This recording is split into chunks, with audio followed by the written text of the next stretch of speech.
punching bag. Nom, nom, nom, I need a punch and sandwich, knucklebag. Welcome back to the D-Pad. I'm your host, John Seelig. To my left is Rick Desilets playing the game, and Ben Mooney is on my bottom right. I'm over here. Oh, he's on your bottom? Yeah, I'm on your bottom. floor. He's on your bottom, right? Oh, he's on my bottom. You That know is it. Meowth, that's right. Yeah. Well, we're getting Rick ready. I feel like we're only a couple episodes away from him being ready Yeah, I to, think so. to tackle the Elite Cycling Four. Road was definitely the right choice. I was here. looking through some comments, and the Champster told us that he was able to get through it easily at like 53, he said he ended 55. the game in 58 to 55. I don't know if he said. I don't know if the Champster. I apologize if I misconstrued. It sounded like you ended the game in 55 to 58. I think or he probably did you meant start, that as did that you he start the Elite Four at 55 to 58. Well, I guess that is a difference. We're going to gain a few levels while we're fighting those dudes. For sure, There's no way that we're not. I mean, they so. give thousands of experience per Pokemon, they give. so. Oh, yeah. Yeah, They're going to give you're gonna like level up a shit ton. 3,000-ish per dude at Yeah. least. So Cool. That's delicious. Yeah.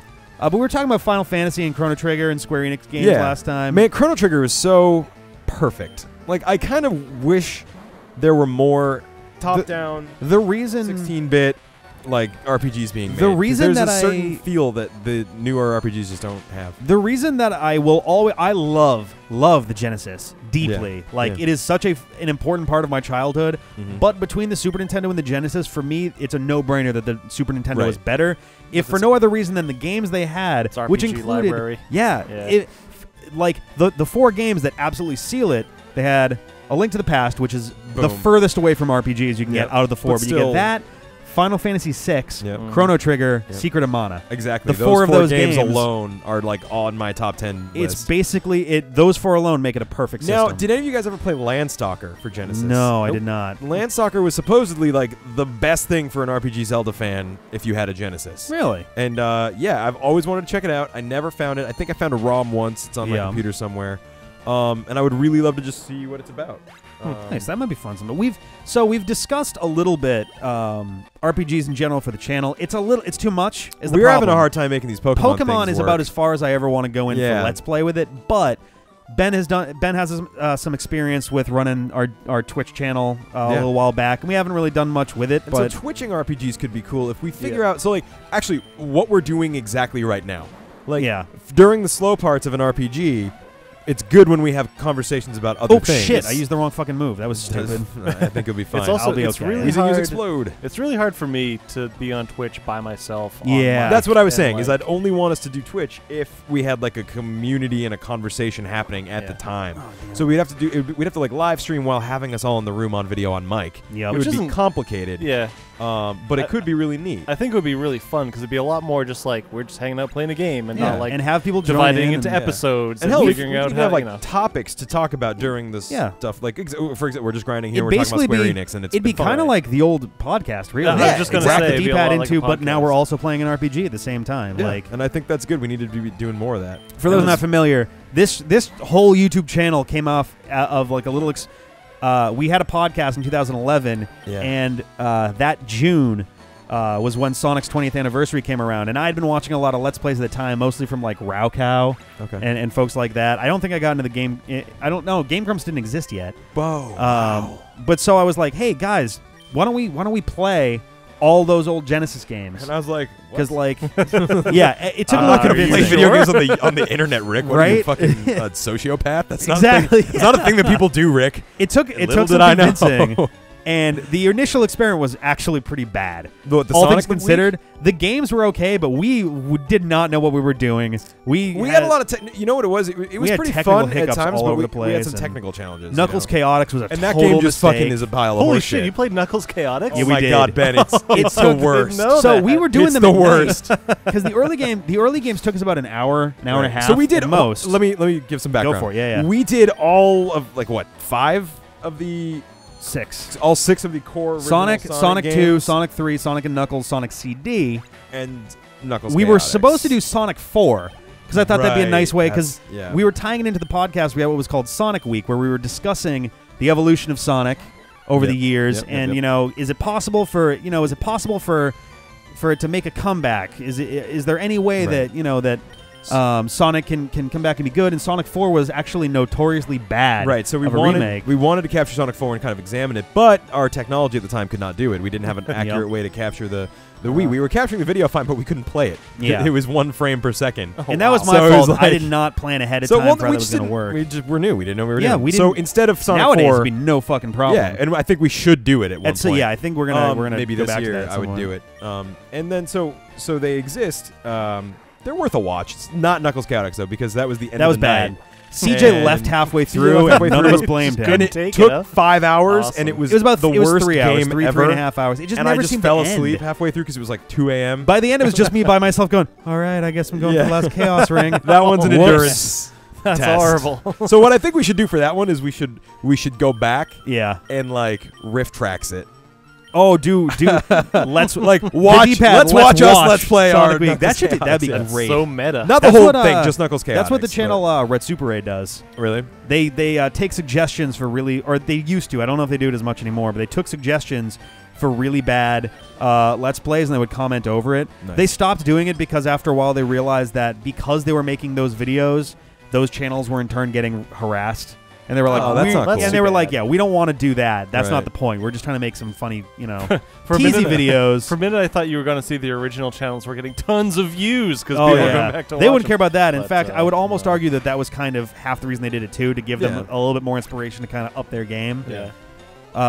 But yeah, I would love to riff tracks our old stuff. I think that would be kind of fun. I mean, there's some funny moments in the Sonic Let's Play, but it's just hard to get through the last couple because it was just so late and terrible. Yep. Knuckles Chaotix, for the record, most disappointing game of my entire life. Yeah. As a kid, I wanted a 32X so bad. I thought Knuckles was cool. I owned that game. I had a 32X for the brief time where my 32X worked. I had a Knuckles Chaotix cart. Did you know it sucked then too? No, I had no idea. It was the most horrifying. That was so John has his story, his $50 or less story with video games of when he realized his innocence was gone. Mine is Knuckles Chaotix, where I played the game and I was like, oh my god, they ruined it. They ruined it. See, for me, it will never be the same again. I know this game exists, so I can't. It's just gone. I'm on the outside of like people who have played Sonic. I never played Sonic games. That was never my thing when I was growing up or anything like that. So like when I saw Knuckles Chaotix as a kid, I was like, wow, look at all the cool, edgy characters in this game. Like, that looks really neat. Oh, the controls were just so bad. That was not even an issue of us. Back in those days, we were emulating a lot of stuff just because we didn't have the equipment we have now. Nowadays, I mean, this game is that way, but that's because that's how we started it, and there was no way to transfer it. This is basically the last one that we're ever going to do that way. But, like, Knuckles Chaotix is just bad. It's just flat-out bad, no matter how you play it. It's almost embarrassing, really. I've played Sonic Crackers, too, the prototype with Sonic and Tails. Yeah. So little feels different between the prototype and the final product, and that's a terrible sign. I wonder if it was a bad rush job, or it must have been. They probably needed a cool launch title that was vaguely a Sonic game. That was the reason that Mighty's in there. That was supposed to be Sonic. Why'd they fucking change it? I don't know. Anyway, I don't know. So yeah, I mean, I wanted that game more than anything when I was a kid, and I never played it until I was 22. And my God, what a letdown! Oh, I never got the memo that it sucked. And John gave me this fucking look when we were on Sonic 4, and I was like, I've got to back up. It's fine. We'll just do this, and the game starts to get like awful. And the graphics are worse than Sonic like, 3. The color's all weird, and like maybe that was just the way we were playing. No, that was our emulator thing was fucked up. The neon green okay. was because it was having trouble rendering like the frame rate or something. It was really strange, and so it just defaulted to this like dental hygienist seafoam green color. It was awful. But no, yeah, Knuckles Chaotix was the first moment where I realized that Sonic could be bad. Because everything I'd played, so Sonic 1, CD 2, 3, and Knuckles, Sonic, all the Game Gear games, Triple Trouble still remains one of my favorite Sonic games. I'm psyched to play that during our next Sonic list. Yeah, I love Triple Trouble. And then that game happened, I was just like, whoa, what? And then it was just really dark times until 1999 because they kept releasing Sonic games that were all shitty. Yeah, man. They had like the Sonic R stuff was bad. Sonic Jam was bad. I'd like to play those anyway. Sonic Blast was terrible. Sonic Labyrinth was a total nightmare. I've never beaten that game. There's a stage that I've never been able to beat. It's like the fourth level, or it's like in the fourth world or something, and Did they like? I've been playing it for 20 years and I can't do it for that company at some point or something like that. I don't know. Like, no, I think it's more or less the same group. They just lost their edge. Whoops, son of a bitch. Yeah, it's so sad. It's so weird to look at that. Yeah, and that's like, and it's depressing to see that it still happens today. Like Sonic Boom is one of the bigger missteps since Sonic 06, and like Sonic 2006 was so bad that the reputation is still there. We're 9 years out from that. And it's still the thing everyone goes to as, Sonic Team can't do shit. They made that game. Yeah, right. 9 years is a long fucking time, and we're still raking them over the coals for it. Yeah. Sonic really Colors was supposed to be pretty good. I want to try that sometime. Sonic Generations was enjoyable. So the Sonic Adventure games were really good. Oh, yeah, I love the adventure games. I actually liked Heroes and Shadow. Not a lot of people like those games, but I actually enjoyed them. When did the adventure games? Was that like 2000? Sonic Adventure was 99. Really? Sonic Adventure 2 was 2000. Well, I think it was 2000, and then it got put out on GameCube in 2001. Wow, that's earlier than I thought. But that was like right after Sega folded in the console market. Yeah, I thought because Sonic Advance came out right around the same time, and I was just like, my worlds are colliding. I do remember Sonic Advance. I actually played Sonic Advance. Sonic Advance was great. Yeah, that was like actually the classic best 2D style. Right. Like Sonic Advance and then Sonic Rush actually too. Both of those were solid platform titles. Yeah, I was very happy with those.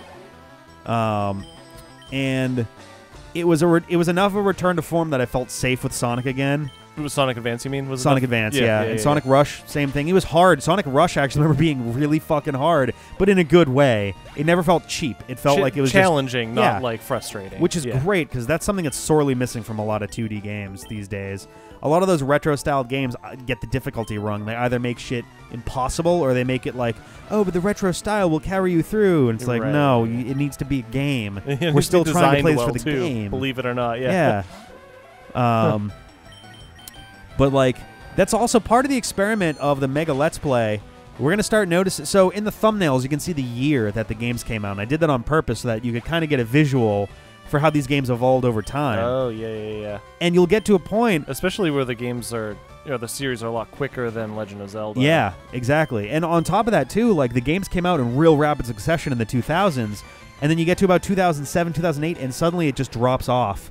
The games stop coming. They produce one every year or so across, a bunch of different teams. Right. And then suddenly it stops and the fan games take over. It's weird to watch a company... I wouldn't say they abused Mega Man, but they kind of abused Keiji Inafune. And they didn't really trust him as much near the end, like, as the Game Boy stuff was whittling down, and that's kind of part of why he left. I think the Game Boy stuff was or the Game Boy Advance and everything was kind of like the last push for that franchise, wasn't it? Yeah, it really was. It was a great push. The Game Boy, as good as the NES and Super Nintendo and PlayStation were to Mega Man, the Game Boy Advance was so much better in every way. Right. 6 Battle Network games, which concluded. The series actually, the Battle Network 6 actually says when you finish the game, it's got a little caption on the bottom that says Mega Man Battle Network End. Huh. They did the same thing. That's planned really well. Yeah. Mega Man Zero, same happy thing. Good night. Yeah, happy good night. Happy good night. Mega Man Zero did the same thing. After Mega Man 04, thinking, there was a little thing at the end that basically, I don't think they did it in text, but there was a clear visual at the end that Mega Man Zero had ended. Yeah. And those games sold really well, great. I think. Those games sold pretty well. But the quality was great and the difficulty was insane. Yeah. We're gonna spend a long time on the Zero games because those are hard as shit. Yeah. But they were good. So 10 really great Mega Man games, and then they went to the DS. The ZX games I really liked, but they only made 2 for reasons I still don't totally understand. And then they made the Star Force games, and I only got a little ways into the first one because my right shoulder button broke on my old DS. So I couldn't jack in. So I was like, well, that's the end of that. That's the end, yeah. Too bad. My right shoulder broke, so I couldn't jack. That's exactly what you just said, minus a word or two. Yeah, that's actually... Take out a few words, and that's what you get. God. I could probably go back and edit out, and just re-edit my thing so it says exactly that. Oh, God. But yeah, no, like, it's strange to see the Mega Man team just sort of not understand what made Mega Man fun. Yeah. And it just got lost somewhere. I don't really understand it. And that's what I worry about with Zelda now, too, because Eiji Aonuma is going to retire soon. And he's been at the top of Zelda for about 15 years now. Yeah. And he's part of the sort of not revival by any means. Like the series was never bad necessarily, but like he brought in Wind Waker and Twilight Princess and Skyward Sword. Really kind of helped. Those were like redesigns and kind of freshened up the series. Wind Waker was such a different feel to it. The imagination behind that was fascinating. Because it's hard after a game like Ocarina. It's hard to not just sit in that and go, "Well, we made a perfect game. Let's make it over and over." But then they jumped right back in Twilight Princess, which was very dark and gritty, kind of. I mean, so I like that they jumped around with styles and really kind of explored different. They talked about that during the Skyward Sword development, where they basically said, "We like to experiment with artistic styles. It gives you the art of the game helps develop the game. It helps you decide how things should progress." And Twilight, I've said it many times on here before. Twilight Princess is clearly what the Ocarina team would have made had they had the resources at the time. Yeah, I think so. It is the clearest natural extension of Ocarina of Time. I think that's what people really wanted. For the next game. After Wind Waker, people had so many complaints about that different style. Right, they went, all right, let's go back to when Wind Waker came out, people were like, "This isn't what we wanted. We wanted another Ocarina of Time." Which is kind of what Twilight Princess exactly did. And then of course when Twilight Princess was coming out, people overreacted in the opposite direction and they were like, "Oh, it's all dark and moody." It's like, but Majora's Mask was too, and that worked wonders. So I mean, you're never going to please everyone. That's exactly. And the whole thing about vocal minorities, where the loudest people are the ones that are most upset. Exactly. So you always hear the negative. But well, it's funny too because like they've accidentally created two separate camps now within the Zelda franchise. You got the people who like A Link to the Past and Wind Waker and Skyward Sword's lighter tones with like dark underlying stuff, and then you got the people who love the darker stuff like Majora's Mask and Twilight Princess with like funny quirky shit going on underneath, and it's like this weird rift that's sort of formed. And I hope that Zelda and honestly Skyward Sword and Wind Waker also did a pretty decent job of keeping the darkness in there. It's just under the surface. Yeah, there are moments where it kind of like hits you how real the game can get. Yeah, Wind Waker had this great air of conspiracy, right, in the like background. Like everyone's talking about the islands, but that stuff had to have happened before. The backstory that opens the game is clearly Ocarina of Time, so that something is bubbling under the surface. And just the whole. I mean, I guess this is part of the art direction of the game, but like the design of Ganondorf, the villain in that game was just so well put together. He had a nice like conservative sort of look to him, and he was very more like put together. And his character. That's the best character progression I've seen in all of Zelda. Yeah. The fact that they gave one of the all-time like baddest villains a fairly legitimate backstory to why he tried to fucking kill everybody, or at least take over in Ocarina of Time, where it's like his people were suffering and he was trying to help. He was almost more an anti-hero than a villain. I guess it's anti-villain, I guess is a better way to say it. So for anyone out there not familiar with anti-heroes and anti-villains, an anti-hero is someone who's fighting for the good guys. Where he's got the same end goal as the good guys, but the means are opposite the good guys. The same goes for an anti-villain, where they're doing a bad thing, but they're doing it for reasons that they feel are good, or like they're kind of. I guess anti-villain's not right either, because there are anti-villains in games where they're helping the good guys to do a bad thing. It's more of a trust issue. It's hard to... Yeah, I know what you mean. He's not quite an anti-hero. Yeah. And I shouldn't have said that he is an anti-hero, but he had acceptable justifications for, like, his rationality there. Yeah, when he gets to the end and he gives his little spiel, it's like, whoa. You kind of feel bad for him. Yeah, exactly. Especially when you fuck him out of the Triforce. Yes, he wanted to bring back Hyrule to rule it, but at the same time, you take that away from him and he just completely breaks down. He starts screaming, laughing, and you're just like, oh, Jesus, we just fucking broke him. Yeah. That's the reason I get so into the Zelda lore. Some people laugh about that stuff where it's like, oh, who cares? But it's like, you follow these lines of how the characters develop, and you kind of see these little like bits and pieces moving forward, and you're like, oh, that's really cool. Now, are you talking about moving from game to game? Yes, lore? from game to game. Like Ocarina of Time to Wind Waker, you get that stuff with Ganondorf. Ocarina to Majora's Mask to Twilight Princess, you get that stuff for the Hero of Time. Because that's the only... I've talked about this one before. That's the only timeline where he's not remembered. Because either he died fighting Ganondorf to help trap him, or he disappeared from the timeline after stopping Ganon. And both of those timelines, he's well remembered. Wind Waker has a statue of him in Hyrule Castle. But in the timeline where he stays a kid, he just narcs on Ganondorf. They botch his execution. He goes to Termina, and he maybe becomes a soldier by the time he gets back or something. Like, it's really vague what happens to him. And then Twilight Princess, he's full of just these dark emotions because he's like, no one knows who I am. I've saved so many worlds, and like you can tell it's not like, well, I want them to worship me, but he's like, just no one even knows who I am. Yeah, it is. I mean, I feel like that you have two camps of people in that sense too, where some people wish that it was just individual games and their own kind of individual lore, or maybe they kind of are in some ways. One or two games are directly related or something like that, but. Generally, I prefer the separate games with a connected plot as opposed to direct sequels. Like Phantom Hourglass was a shitty game. I'm not afraid to say it. It was just bad. It was just Zelda 2 weird didn't really work right. It was just kind of weird when they like took all the games, put them in, like, they made the chronology of all the games and like what order they happened in and like what happened. Most of it made sense. I always had a sneaking suspicion that the Oracle games came in between A Link to the Past and Link's Awakening. Yeah. Just because the end of the Oracle games, when you connect them, the last thing you see is Link getting on a boat that looks a lot like the boat from Link's Awakening. I was like, oh, and he's got the same like sideburn, tails, whatever you want to call those. Whatever weird haircut that's supposed to be. He's got sort of, and but the timeline mostly works. There's a couple spots where it's weird. Like Four Swords Adventures always seems kind of randomly placed.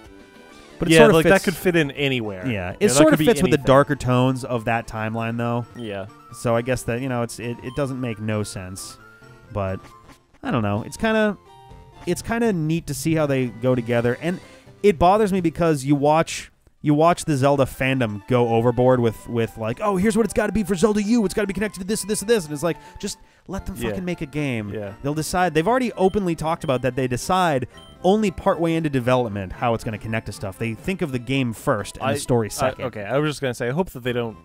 I would rather they don't consider that at all until they're, maybe even at the end be like, well, this could fit here. Exactly. I'd rather have a better. That's the hard thing when it comes to world building, is finding creative ways to make everything work without overdoing it. I don't even think they tried to connect any of the stories until like the 5th game. Oh yeah, well, that's kind of what I was. Well, so trying to they get had at the original Zelda, then they had Zelda 2, which was definitely just a straight up sequel, and then they had A Link to the Past, which I think explicitly took place before the original Zelda, like even back then. And then they had Link's Awakening, which took place after A Link to the Past, and that was a clear one. And then Ocarina of Time, which took place during the backstory that they talk about in A Link to the Past. But then, it wasn't until Wind Waker where they really actually went, all right, let's try to expand this a little bit. Let's make one of these a bit of more cause and effects. And they kind of built it up from there. So River's nice and leveled up now, so I'm going to kind of swap it out a little bit. I'm going to get Subcon in. Just because I feel a little safer. Subcon is strong against fighting because it's part poison, and good against any rock type stuff, and it's decent against it's normal affected from poison too. Actually, be good against Agatha because poison is bad against it. I think against what? Subcon would be good versus Agatha. Oh yeah, Subcon would not be great against Agatha because ice is good against grass, isn't it? Agatha. Sorry, Agatha, not Lorelei. Agatha. Yeah, I think that'll be pretty decent against Agatha. Yeah, that'll be fine. Bullet Seed. I don't want to be depressing, but we still got a long way to go. Yeah. Subcon needs 3 levels. Lapras needs 5 levels. Yeah, but River just climbed about 7-8 levels. Oh, I guess you're right. Quick. He's been doing the most work. All right, I guess you're right. It's going to be a little slower to level up just because we don't have Psychic on our side here, but nah, you'll be fine. These are pretty much still one-shots. And these guys are all the same levels they've been, huh? Exactly, yeah. Which is a bit of a bummer, but I think we've been keeping kind of interesting. This is sort of, let's call this podcast week, I guess. Yeah, right. Right? Like, we got to keep it interesting, so we may as well. It's really been working for me. Man. You're getting good discussion out of us, everyone. I briefly went to the bathroom and I was like, oh, I want to talk about that stuff. No! Was there anything in particular you wanted to say about the stuff? Just everything. Zelda timeline stuff, Sonic stuff. Yeah. You know how it is. How do you feel about the timeline? Do you feel like it was kind of forced together? Or I do. I mean, it's blatantly an afterthought, Sure. And so people make such a big deal about it, but like... Only a few of those games were connected ahead of time. At the same time, human beings are so good at like trying to make patterns and fit things together. Yeah, totally. Like they could say anything and we'd be like, okay, yeah, all right, I don't fault anyone for doing it, but so I think it would be people kind were of clamoring to get an official timeline, so they finally just went, all right, fine. Here's how it probably fits together best. Right. Which it's a timeline that contains 3 parallel universes, which is kind of annoying, but actually, technically, and I love the game theory video on this. Yeah, they did a good job. It's sort of like it's actually a bit weird how they do it because it's 2 separate universes, and one of those universes has 2 split timelines. Yeah, it's kind of of wacky. It was a kind of clunky way to do it. Yeah. So I'm gonna go to yeah, but there's not a lot of options at that point as to how to put everything together too. Yeah, so. but it's kind of neat. I like how it fits together. It seems it's clearly not what they were planning from the beginning, but like it all fits more or less properly. There's no like major problems in there. The only one that I can think of, the only big problem is A Link Between Worlds takes place after A Link to the Past. And Link's Awakening, all that stuff. It takes place. The biggest problem is that it takes place after the Oracle games, where you completely destroy Ganon. And the original Zelda had problems with that too. Like, how come? But then wasn't the plot of A Link Between Worlds trying to revive Ganon? They pulled Ganon. They pull him from out an of alternate universe, didn't they? I guess they could have pulled him out of that, death to yank him and into or that. from out of one of the other timelines where he inevitably does exist. Well, that's the thing too. Didn't He's they pull dead in Ganon most from of the Low Rule? timelines. Also, I'm fucking still angry that there's Low Rule, the Dark World, which are supposedly different. They're making so much of a mess of all these alternate worlds. It's just a worlds, fucking man. terrible mess. And then the Twilight Realm, and then there's another one too. I don't know. That's just stupid. Just call them all one thing so we can get on with our lives. Yeah. It's a disaster. It would be really cool if they put effort There's into the Dark World, there's the Twilight Realm, there's Low Rule, there's I guess that's it. There's the I feel like the Shadow Realm is a separate thing too. Oh, the Shadow Realm of where they keep banishing Ganondorf too, and he keeps coming back from. Yeah. No, he comes back from the Dark Realm, which is the Golden Land, which is A Link to the Past. Right. Okay. Right. Anyway, well, whatever, but it's still obnoxious. It would be cool if they put effort into making a Zelda game that fills in some of those gaps. You know, I think that'd be kind of sweet. I hope that Nintendo specifically never does a like imprisoning war game, and I know that's a what? Sacrilege to a lot of people to. So the war that takes place before, sorry, not the imprisoning war, the like Hylian war, the one that takes place right before Ocarina of Time. Oh, the one that like orphans the hero of time in Kokiri Forest and stuff. The only way I'd be okay with that is if Koei Tecmo did it in Warrior style. Yeah, I was gonna say, like, if they have Hyrule Warriors, like, it wouldn't be too much of a jump to do like a kind of Battlefield type. Exactly. Game for that yeah, it would make enough sense. In fact, why don't they just do that for Hyrule Warriors? Why don't they make that the? I guess you need to have your main character. I could see them doing Hyrule Warriors, like a like Hyrule Warriors 2 that's specifically about that. Yeah. They clearly know enough about the lore to build off of it, kind of tangentially the way they did. But yeah, I'm grateful that the Zelda franchise has proven its lastability. Yeah. When we're in a world where Sonic and Mega Man, where Mega Man has basically been forgotten by Capcom, and Sonic just cannot seem to get 2 good games in a row. Yeah. It's a tough time to be a diehard old school game fan. Yeah. We're down to half capacity. Nintendo's still killing it. Nintendo's doing a great job. Yeah. And the thing is now there's so much competition. Like indie developers are becoming a big thing. Like anyone can make a great game. The problem is individual games, yes, but I can't think of, and maybe I'm wrong, and please correct me in the comments if I'm missing something obvious, but I've never heard of a really successful indie franchise, and that's where Nintendo has the advantage.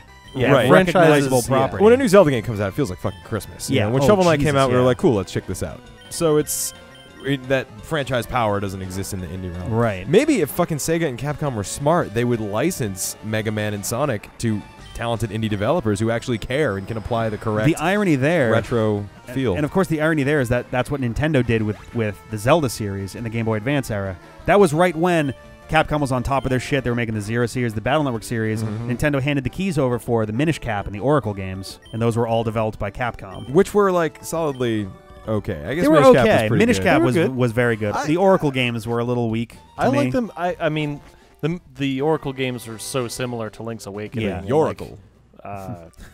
No, Yoracle. But I like them for that. But I'd say they're not strong games in and of themselves. Which is interesting. I mean, they're certainly not as bad as Phantom Hourglass was, which I forget if that was developed directly by Nintendo or not. And Spear Track, same idea, but I don't know. It just if Sega was smart. The problem is Sega has Sonic Team. That's their whole existence is making Sonic games. Capcom just fucking I don't know if it's out of respect for Keiji Inafune leaving or out of spite for him leaving. But they haven't made a Mega Man game themselves since Star Force 3. Yeah. So it's kind of hard to tell how they feel about it. But they did release Mega Man X for iOS. That's something. Great. It plays like a chair, but it's something. Oh, my God. Well, I'm saving this. We're going to come back and fight these 6 guys. We'll keep talking about Capcom. We'll talk more about Mega Man and that stuff. We'll see ya.